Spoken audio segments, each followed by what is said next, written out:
Gunggong ka din eh. Kaya ka nababash, hindi ka naman namin dyan minahal at ginusto panoorin. Mag-prank ka na lang, magsama ulit kayo ni Boss Wrecker para solid tandem nyo. Grabe naman sa mga gunggong. Porket ba puro motor na yung content natin, gunggong na tayo? Pero gusto ko muna magpasalamat talaga sa inyo, lalong-lalo na sa mga sumuporta no nag-uumpisa pa lang ako at puro prank yung content na aking ginawa at talagang dyan ako nakilala. Marami ako naging bansag, Electro King at mahilig magpakilig.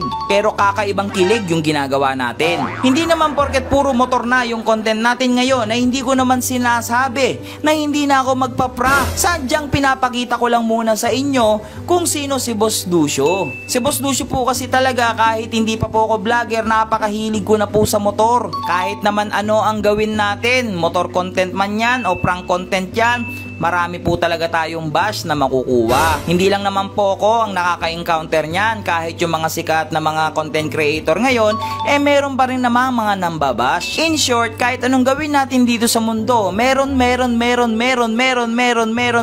talagang makikitang mali para sa'yo na hindi tama para sa kanila. Kaya ang pinaka the best or ang pinaka solusyon, gawin mo na lang kung ano nakapagpasaya sa'yo. Marami rin ako nakukuhang message na gusto talaga kami magsama ulit ni Boss Wrecker. Sino ba naman ang hindi makakamiss kay Boss Wrecker? Even ako, namimiss ko siya dahil nga 2.5 taon ko siyang kasama sa isang bahay. Pero si Boss Wrecker po kasi ngayon busy na po sa kanyang mga negosyo. Kung napapansin nyo, hindi na rin po siya masyadong nagva-vlog, nagla-livestream, oo. Pero malay ninyo, magkita kami ulit at magsama kami ulit. Hindi natin masabi ang panahon. Pero sa ngayon, gusto ko lang talaga munang ipakita sa inyo at kung sino si Boss Lucio bukod sa prank content. So bago tayo pumunta doon sa comment ni Lodi at naiintindihan ko naman siya. By the way, may bad news ako sa inyo. Aray ko. Si Diwata. Ay, boy. Boy. Legit. For sale na si Diwata po mga kakalusuper. Ipo-for sale ko po siya dahil nahihiya ako sa inyo. May pinangako ko sa inyong mamimigay ako ng motor. Pero kasi naubos yung budget ko. Doon naubos hindi na kaya din ibebenta. Kakalait nyo kasi nang kakalait kay Lucy, kay kumpare. Bili ako ng bili ng mga pyesa. O tingnan nyo, may bago na naman dumating. Wala Indonesia. O, disc brake na naman. Ano dito? Hindi na tayo matatapos ng gastos. So ngayon, mauusog yung pambili ko ng motor at yung pinangako ko sa inyong pagbibigay ko ng motor. Kaya for sale na po siya. Pakitaan ko lang muna kayo ng smooth montage para kay Diwata.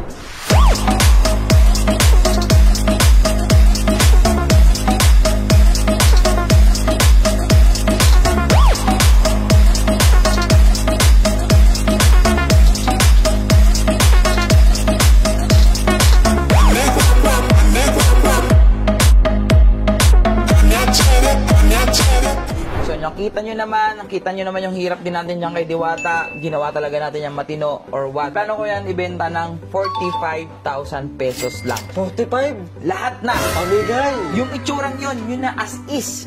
45,000. Pero po, ang gusto ko po, ako po ang pupuntahan. Hindi po ako ang pupunta. Kasi wala na po akong oras. May pag-meet up. Tama. Tapos para mag-check pa tayo ng motor. Tapos bilang cancel lang pala. Di ba? Hassle. So ngayon, ang prepared ko po talaga is yung willing pumunta dito sa area ko. Tapos pag ano kagad, usap, ayos, deal. Ganun kagad. Ganun gusto ko kabilis kasi may tinatarget akong motor na gustong bilhin na ipamimigay ko sa inyo. Surprise na lang yun. Sana mabenta na natin si Diwata, ha? Big bike ba? Hindi.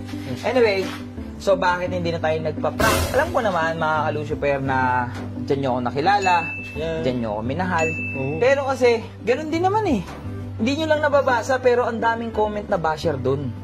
Scripted. Huwag mo kaming gawing tanga. Dapat hiwalay ang FB ng mga tanga. Ang dami. Tapos ang dami mga comment din. Ang dami ring basher nung nagpa-prank ako. Kahit ito kasi yan. In short, kahit ano pang gawin kong content, di ba? May masasabi at may basher at basher tayo. Tama. So ngayon, bakit motor tayo ng motor? Yan. Okay? Ito kasi, si Boss Lucio. Yan. Ito talaga ako. Yan.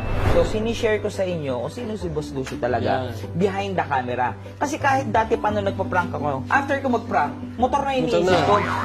Hindi ko lang binablog kasi nga, natatakot ako dati mag-vlog ng personal kong buhay dahil wala namang views eh. Wala yung kesa. Ngayon, wala na akong pakialam kung hindi nyo suportahan or hindi nyo panoorin yung mga video ko, Basta nagagawa ko na yung Tama. gusto ko at saan ako masaya. Yan. So, eto na, kung naalala nyo naman, dito tayo nag-umpisa bumalik. Yan. Bakit bumalik? Kasi ang unang-una kong binalag na motor ay si Frankie. Yan. Nandito pa yung plaka niya eh. Plaka na lang naiwan sa akin. Parang tira. Frankie, the Electro King. Electric heat. Kasi, legit yan, yung PCX sa show, lahat ng humawak doon nakokuryente. Kasi nga, nag-viral yung video ko nun, di ba? Yung kay Boss Boss Rec. Rec, Oo. sinasakay ko si Boss Rec, nagbukang niyo yung PCX ko, tapos nakuryente siya. So ngayon, legit yun. May kuryente talaga yung lever. Pati si Savory, kung napanood nyo, dumalaw, hinawakan niya yun, nakuryente siya. So kaya tinawag siyang Frankie Electro King. So, tindi rin ang ginawa natin dyan, Malaysian concept din yan. Oo. Kung ano-ano rin, sumali na tayo mga motor show. PCX sa Malaysian. Before. Oo, yun yung isa sa mga kauna-unang PCX na Malaysia na sumasali. Way back. Way back pa nun. Tapos yung mga trophy kong yun, wala Naka- dito, naka Oli. Oli. Kung kilala nyo pa si Oli, Yan, no? yung bayo ni Boss Reker, kapatid ng asawa ni Boss Reker, si Oli, si Kenneth. Nasa kanya lahat ng trophy ni Frankie.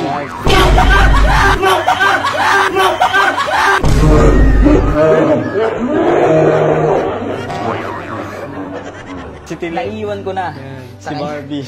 Si Barbie. Kaya kakamiss din yung mga batang yun. Oo, eh. And tapos, eto, dito tayo bumalik. Yan. Si Lucy. Ito yung motor na binili ko ng murang-mura lang. Tapos, sinira nila robot, yung mga ganggang. Yan. Pinakuwasak-wasak nila. And then, naging pang-show, naging ganito, etc. Tapos dumating Pang-show, si kapatid. Pare. Kasi, matagal ko rin pinangarap to, magkaroon ng FI.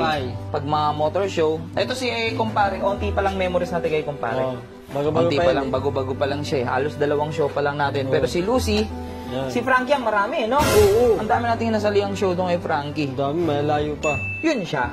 Pero sige, di ko naman sinasabing titigil ako sa paprank.